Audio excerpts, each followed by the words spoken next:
नमस्कार, स्वागत है आप सभी का आज की खबर में। मैं हूं प्रीति सिंह। अगले आधे घंटे में देखेंगे देश, दुनिया, समाज, राजनीति और आपके लिए जरूरी हर बड़ी खबर। आइए शुरुआत करते हैं हेडलाइंस के साथ। दुनिया को भारतीय बंदरगाहों पर पूरा भरोसा। मुंबई में इंडिया मैरीटाइम वीक 2025 में प्रधानमंत्री नरेंद्र मोदी का संबोधन। कहा 21वीं सदी में तेज गति और ऊर्जा के साथ आगे बढ़ रहा है भारत का समुद्री क्षेत्र। राष्ट्रपति द्रौपदी मुर्मू ने लड़ाकू विमान राफेल में भरी उड़ान। करीब 30 मिनट तक आसमान में बिताया समय। 2 लड़ाकू विमानों में उड़ान भरने वाली बनी देश की पहली राष्ट्रपति। राष्ट्रपति ने स्क्वाड्रन लीडर शिवांगी के साथ खिंचवाई फोटो। खोली पाकिस्तान के झूठ की पोल।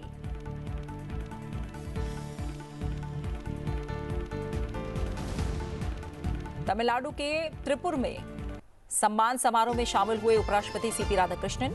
लोगों को स्नेह और समर्थन के लिए जताया आभार। युवाओं से बिना विचलित हुए ध्यान और दृढ़ संकल्प के साथ लक्ष्यों का पीछा करने का आग्रह।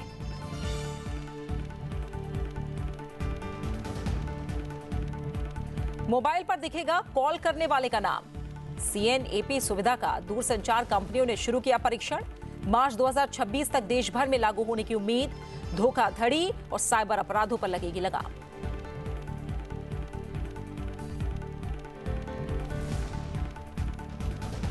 और आंध्र तट से टकराने के बाद ओडिशा और बंगाल की ओर बढ़ रहा है चक्रवात मोन्था। तटीय राज्यों में भारी बारिश का अलर्ट। मुख्यमंत्री एन चंद्रबाबू नायडू ने चक्रवात मोन्था से प्रभावित क्षेत्रों का किया हवाई सर्वेक्षण।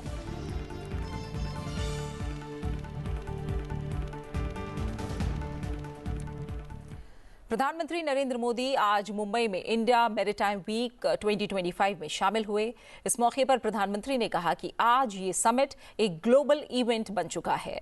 आज यहां इस कार्यक्रम में दुनिया के 85 से अधिक देशों की भागीदारी अपने आप में एक बहुत बड़ा संदेश दे रही है। उन्होंने कहा कि अभी यहां शिपिंग सेक्टर से जुड़ी कई योजनाओं का शुभारंभ हुआ है। शिपिंग सेक्टर्स में हुए लाखों करोड़ों के MOU भी जारी हुए हैं। ये दिखाता है कि भारत के मैरीटाइम सेक्टर पर दुनिया का कितना विश्वास है। प्रधानमंत्री ने कहा कि भारत का समुद्री क्षेत्र 21वीं सदी में तेज रफ्तार से आगे बढ़ रहा है। उन्होंने कहा कि भारत के प्रमुख बंदरगाहों की क्षमता दुगनी हो गई है और टर्न अराउंड समय में उल्लेखनीय कमी आई है। प्रधानमंत्री ने कहा कि समुद्री क्षेत्र भारत के विकास को गति दे रहा है। एक ग्लोबल इवेंट बन गई है।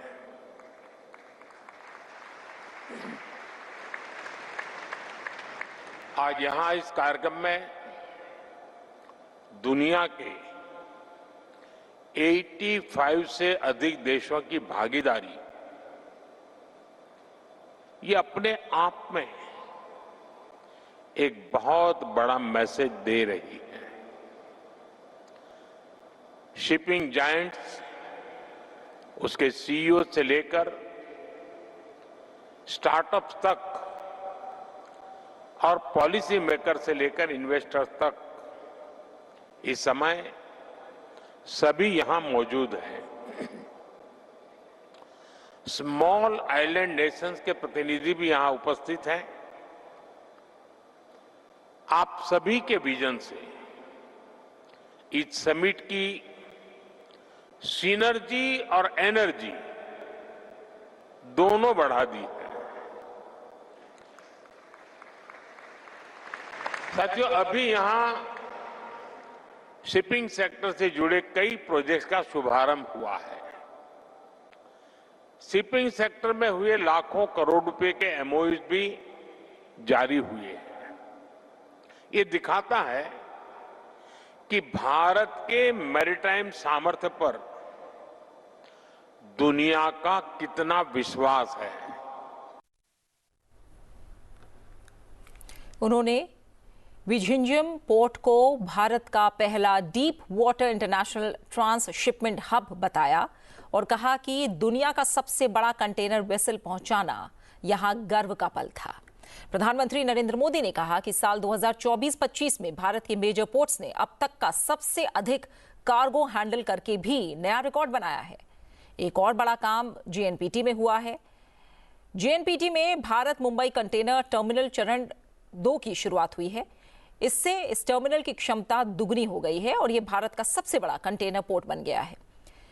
साथ ही प्रधानमंत्री ने कहा कि हमने एक सदी से भी अधिक पुराने औपनिवेशिक नौवहन अधिनियमों को 21वीं सदी के लिए अनुरूप आधुनिक और भविष्य उन्मुखी कानूनों से बदल दिया है।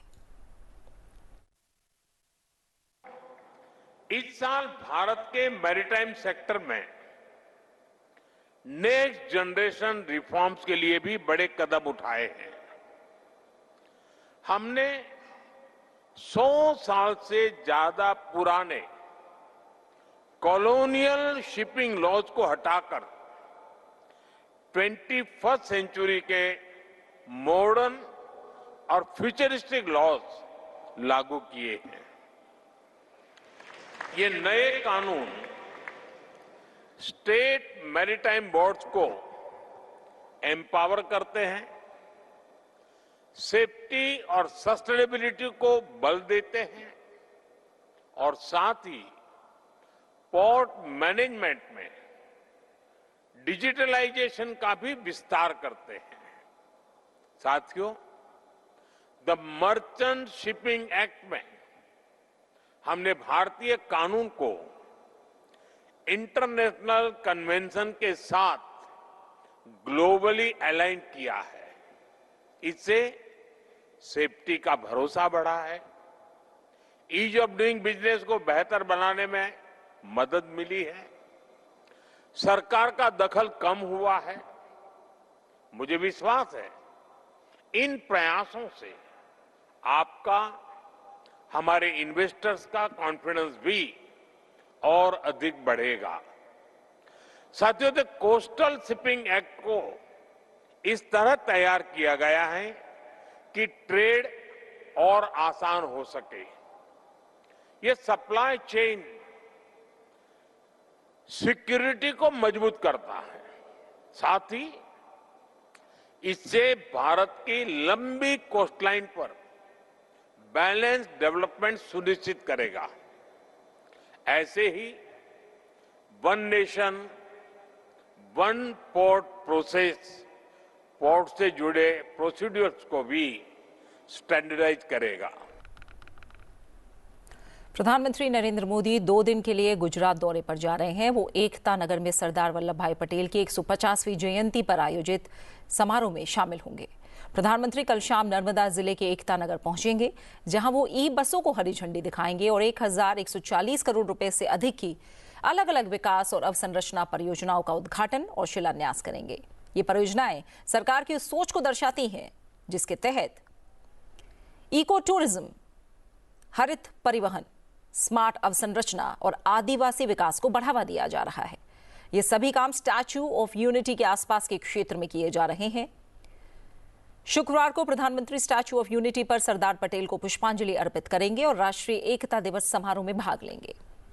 इस अवसर पर वो आरंभ 7.0 कार्यक्रम के तहत 100वें कॉमन फाउंडेशन कोर्स के अधिकारी प्रशिक्षुओं से बातचीत भी करेंगे।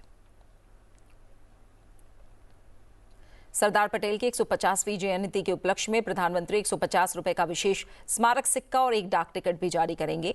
राष्ट्रीय एकता दिवस के मौके पर प्रधानमंत्री एकता की शपथ दिलाएंगे और परेड का निरीक्षण करेंगे। इस परेड में सीमा सुरक्षा बल, केंद्रीय रिजर्व पुलिस बल, केंद्रीय औद्योगिक सुरक्षा बल, सशस्त्र सीमा बल और विभिन्न राज्य पुलिस बलों की टुकड़ियां शामिल होंगी। परेड के मुख्य आकर्षणों में भारतीय नस्ल के कुत्तों वाली बीएसएफ की टुकड़ी, गुजरात पुलिस की घुड़सवार टुकड़ी, असम पुलिस का मोटरसाइकिल डेयरडेविल शो और बीएसएफ की ऊंट सवार टुकड़ी और ऊंट बैंड भी शामिल होंगे। इस अवसर पर सीआरपीएफ के 5 शौर्य चक्र विजेताओं और बीएसएफ के 16 बहादुर जवानों को सम्मानित किया जाएगा, जिन्होंने झारखंड में नक्सल विरोधी अभियानों और जम्मू कश्मीर में आतंकवाद रोधी अभियानों में असाधारण साहस दिखाया। इसके साथ ही ऑपरेशन सिंदूर के दौरान वीरता प्रदर्शित करने वाले बीएसएफ जवानों को भी सम्मान मिलेगा। कुल मिलाकर प्रधानमंत्री का ये दौरा एकता, विकास और सरदार पटेल की विरासत को सम्मान देने पर केंद्रित है। और अब खबर आसमान में इतिहास लिखने वाली। आज हरियाणा का अंबाला एयरफोर्स स्टेशन उन अहम पलों का गवाह बना जो हमेशा हमेशा के लिए इतिहास के पन्नों में दर्ज हो गए। राष्ट्रपति द्रौपदी मुर्मू ने आज सुबह हरियाणा के अंबाला एयरफोर्स स्टेशन से राफेल फाइटर जेट में उड़ान भरकर इतिहास रच दिया। इस दौरान air chief marshal AP Singh सहित अन्य अधिकारी भी मौजूद रहे। ये उड़ान भारत की साहसिक नेतृत्व शैली का प्रतीक है। ये उड़ान भारत की बढ़ती रक्षा क्षमता और आत्मनिर्भर भारत के संकल्प का है। राफेल विमान में चढ़ने से पहले राष्ट्रपति ने जी सूट पहना था, हाथ में हेलमेट लिए और धूप का चश्मा लगाए राष्ट्रपति द्रौपदी मुर्मू ने पायलट के साथ तस्वीरें भी खिंचवाई। विमान के उड़ान भरने से पहले राष्ट्रपति ने विमान के अंदर से हाथ हिलाकर अभिवादन भी किया। सशस्त्र बलों की सर्वोच्च कमांडर राष्ट्रपति ने लगभग 30 मिनट तक उड़ान भरी और लगभग 200 किलोमीटर की दूरी तय की। इसके बाद वायुसेना स्टेशन वो लौट कर आई। विमान को 17 स्क्वाड्रन के commanding officer group captain Amit Gihani ने उड़ाया। राफेल ने समुद्री तट से लगभग 15,000 फीट की ऊंचाई पर और लगभग 700 किलोमीटर प्रति घंटे की गति से उड़ान भरी। इससे पहले 8 अप्रैल 2023 को राष्ट्रपति द्रौपदी मुर्मू ने असम के तेजपुर एयरफोर्स स्टेशन से सुखोई 30 MKI फाइटर विमान से उड़ान भरी थी।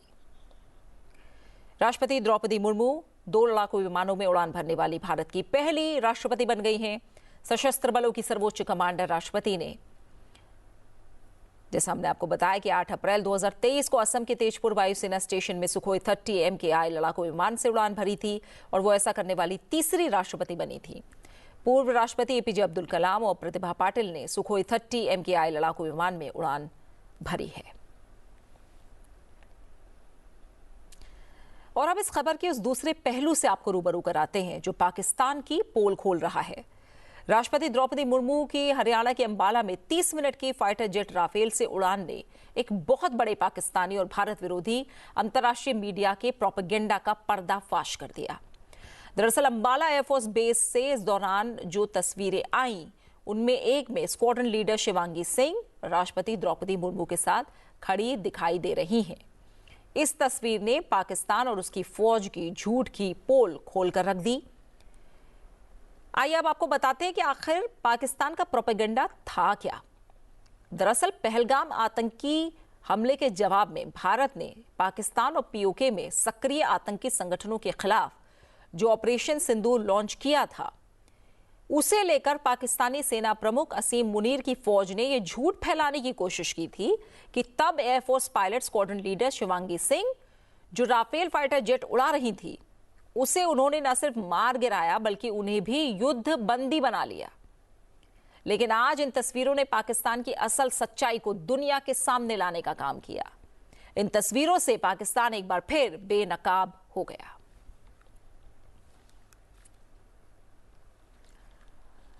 उपराष्ट्रपति CP राधाकृष्णन ने कहा है कि प्रधानमंत्री नरेंद्र मोदी के नेतृत्व में सरकार कपड़ा उद्योग से जुड़ी दिक्कतों को दूर करने की दिशा में काम कर रही है।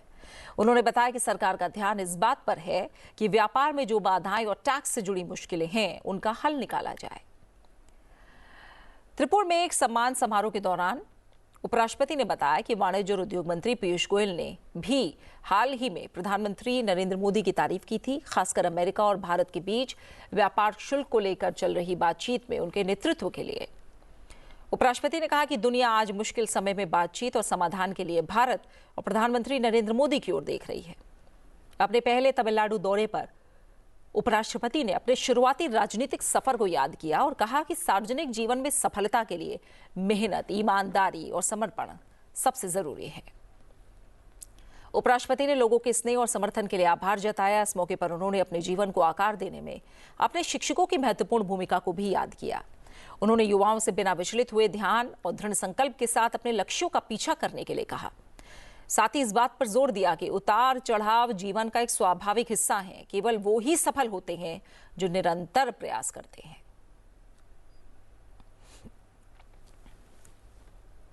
उपराष्ट्रपति CP राधाकृष्णन ने पदभार ग्रहण करने के बाद तमिलनाडु की अपनी पहली यात्रा के दौरान अपनी गृहनगर तिरुपुर के मंदिरों में पूजा अर्चना की।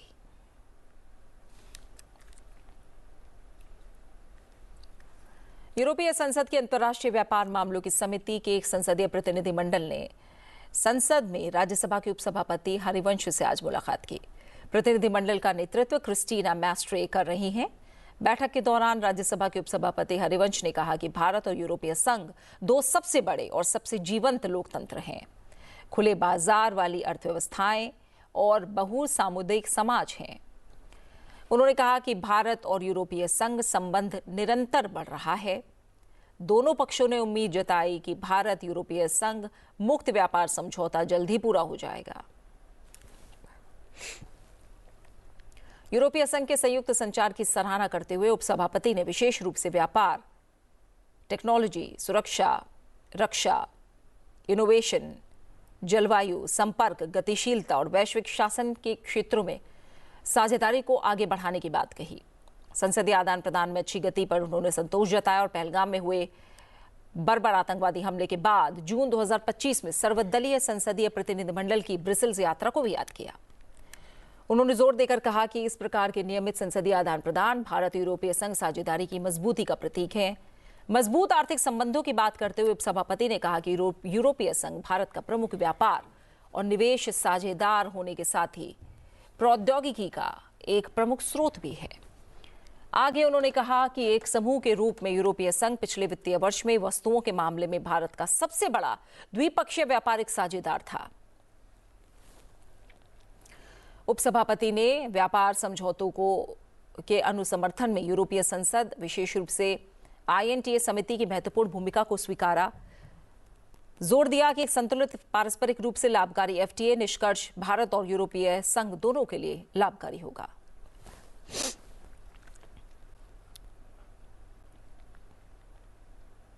भारत और यूरोपीय संघ प्रस्तावित मुक्त व्यापार समझौते यानी FTA के तहत इस्पात, मोटर वाहन और कार्बन कर से संबंधित मुद्दों पर चर्चा जारी रखने पर सहमत हुए हैं।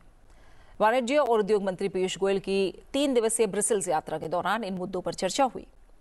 ब्रिसेल्स में हुई वार्ता के दौरान पीयूष गोयल ने भारत की प्रमुख मांगों को तरजीह देने की आवश्यकता पर जोर दिया। भारत ने द्विपक्षीय व्यापार को बढ़ावा देने के लिए पारदर्शी और पूर्वानुमानित नियामक ढांचे के निर्माण के अलावा समझौते में शुल्क और गैर शुल्क दोनों बाधाओं के निवारण को सुनिश्चित करने की भी वकालत की। उन्होंने यूरोपीय संघ के व्यापार और आर्थिक सुरक्षा आयुक्त मारोस सेफकोविक से भी मुलाकात की और मौजूदा वार्ता को गति दी। दोनों पक्ष गैर संवेदनशील औद्योगिक शुल्क लाइन को अंतिम रूप देने के लिए मिलकर काम करने पर सहमत हो गए हैं। साथ ही गैर शुल्क उपायों और नए यूरोपीय संघ के नियमों पर भारत की चिंताओं पर भी अच्छी चर्चा हुई। भारत और यूरोपीय संघ ने 8 वर्ष से अधिक समय के अंतराल के बाद जून 2022 में एक व्यापक मुक्त व्यापार समझौते, एक निवेश संरक्षण समझौते और भौगोलिक संकेतकों पर एक समझौते पर बातचीत फिर शुरू की। बाजारों को खोलने के स्तर पर मतभेदों के कारण ये बातचीत 2013 में रुक गई थी। वित्त वर्ष 2024-25 में यूरोपीय संघ के साथ भारत का द्विपक्षीय वस्तु व्यापार 136.53 अरब अमेरिकी डॉलर था, जिससे ये वस्तुओं के लिए सबसे बड़ा व्यापारिक भागीदार बन गया। India-EU FTA negotiations has given us an opportunity to really create the framework which will help us in the long run bring our two economies closer together, integrate them into a relationship which will be a win-win for European Union and for India. The intense engagements that we've had have significantly reduced the outstanding issues between EU and India, and I must thank both teams for the significant progress made in the last 3 days.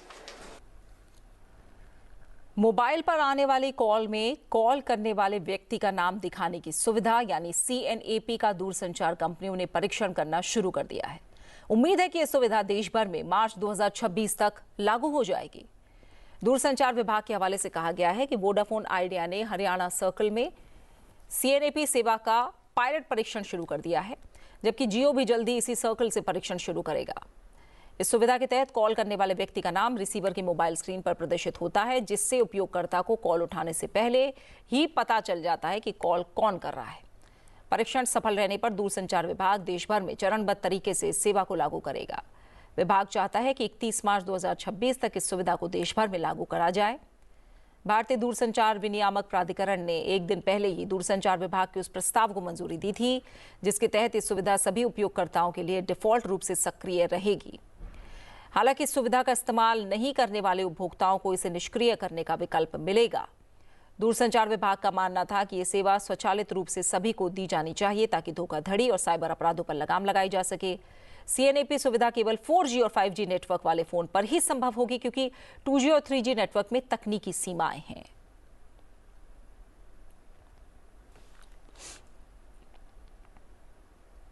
और आइए अब एक नजर डालते हैं देश और दुनिया के कुछ बड़े अपडेट्स पर।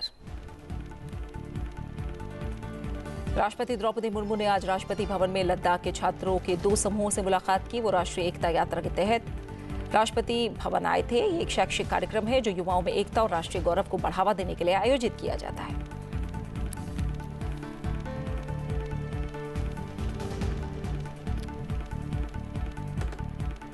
प्रधानमंत्री नरेंद्र मोदी शुक्रवार को दिल्ली में अंतर्राष्ट्रीय आर्यन शिखर सम्मेलन 2025 में शामिल होंगे। ये कार्यक्रम महर्षि दयानंद सरस्वती की 200वीं जयंती और आर्य समाज की सेवा के 150 वर्षों के उपलक्ष्य में आयोजित ज्ञान ज्योति महोत्सव का एक महत्वपूर्ण हिस्सा है। इस शिखर सम्मेलन में सेवा के 150 स्वर्णिम वर्ष शीर्षक से एक प्रदर्शनी भी आयोजित की जाएगी। प्रधानमंत्री नरेंद्र मोदी ने जापान की नई प्रधानमंत्री साने ताकाइची से बात की। उन्हें पदभार ग्रहण करने पर बधाई दी। ताकाइची देश की पहली महिला प्रधानमंत्री हैं। उन्होंने शिगेरू इशिबा का स्थान लिया है। दोनों नेताओं ने आर्थिक सुरक्षा, रक्षा सहयोग पर केंद्रित भारत जापान विशेष रणनीतिक और वैश्विक साझेदारी को आगे बढ़ाने के साझा दृष्टिकोण पर चर्चा की। सरकार सार्वजनिक क्षेत्र की पेट्रोलियम कंपनियों की ढुलाई मांग को एक साथ जोड़कर भारतीय जहाजरानी कंपनियों के लिए दीर्घकालिक अनुबंध सुनिश्चित करने की दिशा में काम कर रही है। इससे पेट्रोलियम उत्पादों की ढुलाई लागत को कम करने में मदद मिलेगी। पेट्रोलियम और प्राकृतिक गैस मंत्री हरदीप सिंह पुरी ने मुंबई में इंडिया मैरीटाइम वीक 2025 सम्मेलन में ये बात कही। सुप्रीम कोर्ट ने कहा है कि देश भर में प्रारंभिक स्तर के न्यायिक अधिकारियों की वरिष्ठता तय करने के मापदंडों में राष्ट्रीय स्तर पर किसी न किसी तरह की एकरूपता जरूरी है, ताकि पूरे देश में इन न्यायिक अधिकारियों के करियर की धीमी और असमान प्रगति की समस्या को दूर किया जा सके। चीफ जस्टिस BR गवई की अध्यक्षता वाली 5 न्यायाधीशों की संविधान पीठ ने साफ किया कि उसका न्यायाधीशों के लिए नामों की सिफारिश करने में उच्च न्यायालयों के अधिकारों में हस्तक्षेप का कोई इरादा नहीं है। नीति आयोग के उपाध्यक्ष सुमन बेरी ने कहा है कि सुधारों के अगले चरण में छोटे उद्यमों को वैश्विक आपूर्ति श्रृंखला के साथ जोड़ने पर ध्यान देना चाहिए। उन्होंने दिल्ली में ISID वार्षिक सम्मेलन में कहा कि भारत अनिश्चितकाल तक आयातित प्रौद्योगिकी या खंडित उत्पादन संरचनाओं पर निर्भर नहीं रह सकता। भारत और चीन की सेनाओं ने पूर्वी लद्दाख क्षेत्र में LAC पर शांति और सुरक्षा व्यवस्था बनाए रखने पर ध्यान केंद्रित करते हुए एक और उच्च स्तरीय वार्ता आयोजित की। 25 अक्टूबर को सीमा के भारतीय हिस्से में मोल्डो चुशूल बिंदु पर कोर कमांडर स्तर की 23वें दौर की वार्ता आयोजित की गई। दोनों पक्षों ने भारत चीन सीमा के पश्चिमी हिस्से के प्रबंधन के बारे में सक्रियता से और विस्तृत संवाद किया।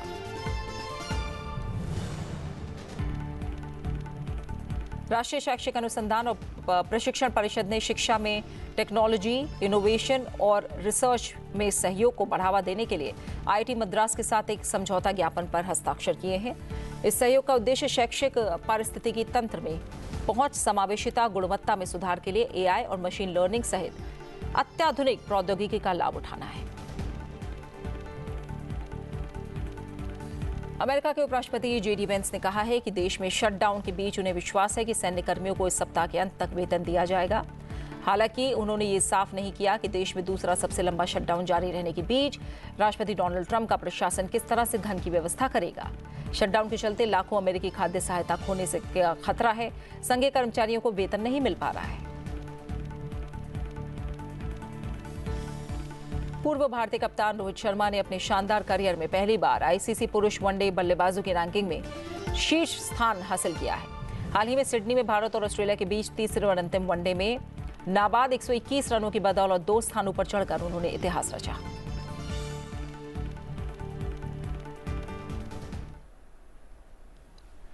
बंगाल की खाड़ी में उठा भीषण चक्रवाती तूफान मोन्था आंध्र प्रदेश के काकीनाडा और मछलीपट्टनम के बीच तट से टकरा गया है। इस वजह से तटीय क्षेत्रों में सैकड़ों घरों और पेड़ों को काफी नुकसान पहुंचा। वहीं हवाई और रेल सेवाएं बुरी तरह से प्रभावित हुई हैं। दूसरी ओर अब चक्रवाती तूफान लगातार उत्तर और उत्तर पश्चिम की दिशा में बढ़ रहा है। ऐसे में चक्रवात की वजह से आंध्र प्रदेश, तमिलनाडु, ओडिशा और पश्चिम बंगाल के कई जिलों में तेज हवाओं के साथ भारी बारिश हो रही है। आंध्र प्रदेश के मुख्यमंत्री एन चंद्रबाबू नायडू ने चक्रवात मोन्था से प्रभावित क्षेत्रों का हवाई सर्वेक्षण किया। मुख्यमंत्री ने चक्रवात प्रभावित लोगों को अधिक राहत देने के लिए पूरे सरकारी तंत्र से अगले 2 दिन तक अपने प्रयास जारी रखने के लिए कहा है। मुख्यमंत्री ने अधिकारियों को जल्द से जल्द सामान्य स्थिति बहाल करने का निर्देश दिया और मंत्रियों और अधिकारियों से कहा कि वो प्रभावित स्थानों का दौरा करें, लोगों से पूछें कि क्या उन्हें किसी तरह की समस्या का सामना करना पड़ रहा है। उन्होंने अधिकारियों को चक्रवात से हुए नुकसान का आकलन करने का निर्देश दिया ताकि इसे केंद्र सरकार को सौंपा जा सके। उन्होंने अधिकारियों को पीड़ितों के बीच भोजन और अन्य आवश्यक वस्तुओं का वितरण करने का निर्देश दिया। मुख्यमंत्री ने चक्रवात के दौरान उखड़े हुए पेड़ों को हटाने और क्षतिग्रस्त बिजली लाइनों को ठीक करने के लिए युद्ध स्तर पर काम करने के लिए एसडीआरएफ, पुलिस और अग्निशमन विभाग के अधिकारियों की विशेष रूप से सराहना की। चक्रवाती तूफान मोंथा के कारण राज्य में 2 लोगों की मौत हुई है। भीषण चक्रवाती तूफान मोंथा के प्रभाव से बुधवार को तेलंगाना के विभिन्न जिलों में बारिश हुई। वारंगल, यदाद्री, भुवनगिरी, महबूबाबाद, सूर्यापेट, नलगोंडा जिलों में भारी बारिश हुई।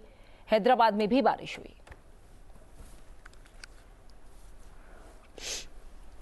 वहीं ओडिशा में अगर बात करें तो भुवनेश्वर मौसम विज्ञान केंद्र ने दक्षिणी ओडिशा क्षेत्र के लिए अपने रेड और ऑरेंज अलर्ट वापस ले लिए हैं। गंजाम, सुंदरगढ़, क्योझर, मयूरभंज, बालासोर, भद्रक, कोरापुट, मलकानगिरी, रायगढ़, गजपति, कालाहांडी और नवरंगपुर जिलों में अलग अलग स्थानों पर बहुत भारी बारिश के लिए येलो अलर्ट जारी किया गया है। मुख्यमंत्री मोहन चरण मांझी ने चक्रवात के दस्तक देने के बाद की स्थिति की समीक्षा की और कहा कि मोंथा का ओडिशा पर कोई बड़ा प्रभाव नहीं पड़ा है। हालांकि उन्होंने कहा कि बचाव दलों की तैनाती और अन्य तैयारियों के उपाय तब तक जारी रहेंगे जब तक चक्रवात दिन में राज्य को पार नहीं कर जाता।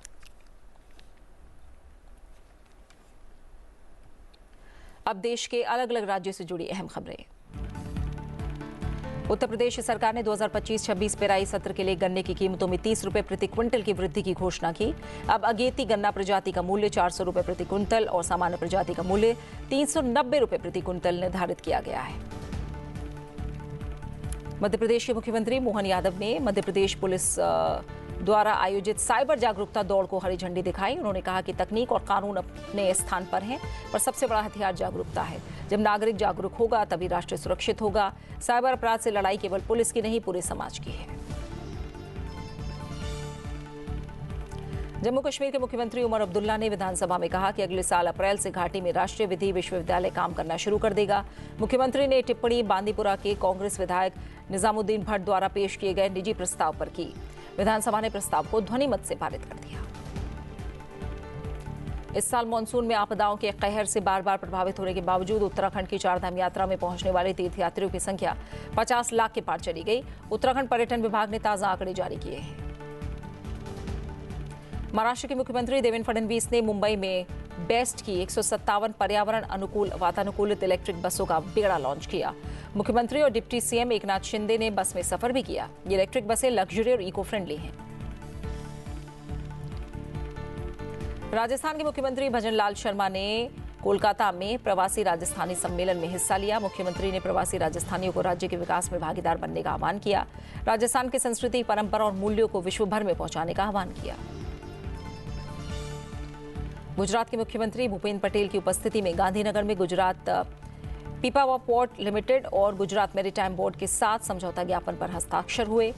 17,000 करोड़ रुपए के निवेश के लिए एमओयू में पीपावाव पोर्ट की क्षमता विस्तार के जरिए गुजरात के समुद्री क्षेत्र को आधुनिक और मजबूत बनाने के उद्देश्य से किया गया है।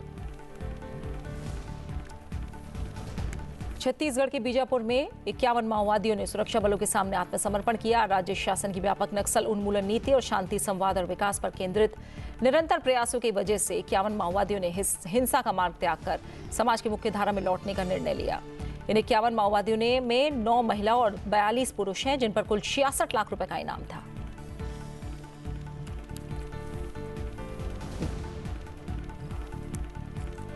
मेघालय के मुख्यमंत्री कॉनरॉड के संगमा ने पूर्वी खासी हिल्स जिले में नवनिर्मित मिनी सचिवालय और सर्किट हाउस का उद्घाटन किया और कहा कि राज्य सरकार प्रशासनिक ढांचे को सुदृढ़ करने, नागरिकों को बेहतर सेवाएं देने के लिए लगातार प्रयास कर रही है। इससे क्षेत्रीय प्रशासन को मजबूती मिलेगी और ग्रामीण और पहाड़ी इलाकों के लोगों को अब जिला मुख्यालय तक बार बार नहीं आना पड़ेगा।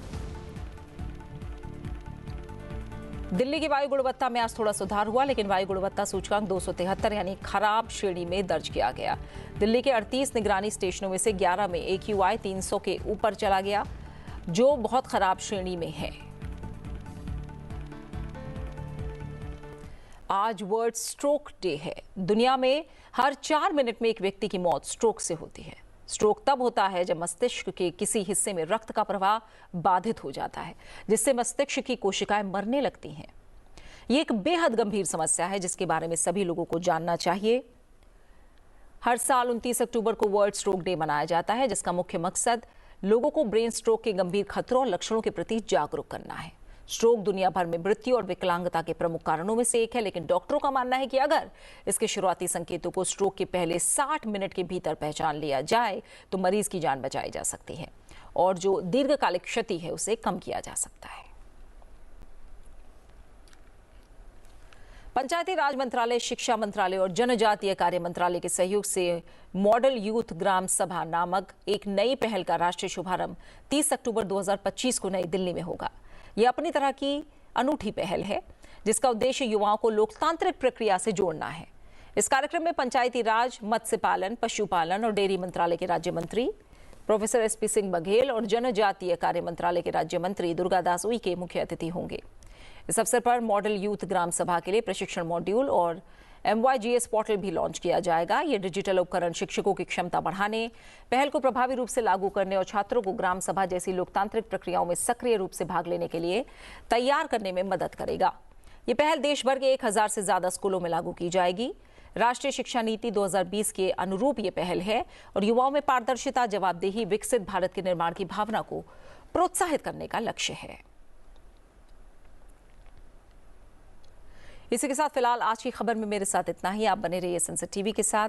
राष्ट्रीय एकता के वास्तुकार और भारत की लौह पुरुष सरदार वल्लभ भाई पटेल सपनों के भारत के साथ, जो उनका सपनों का भारत रहा है, उससे जुड़ी कुछ तस्वीरों के साथ आपको छोड़ जाते हैं। अपना अच्छे से ख्याल रखिए। नमस्कार। हमारी भाषाएं अलग हैं, त्योहारों परंपराओं की अपनी अपनी सुगंध है। यही विविधता भारत की आत्मा है। इस विविधता को एक सूत्र में पिरोया एक दूरदर्शी नेता सरदार वल्लभ भाई पटेल ने। आज उसी एकीकरण की भावना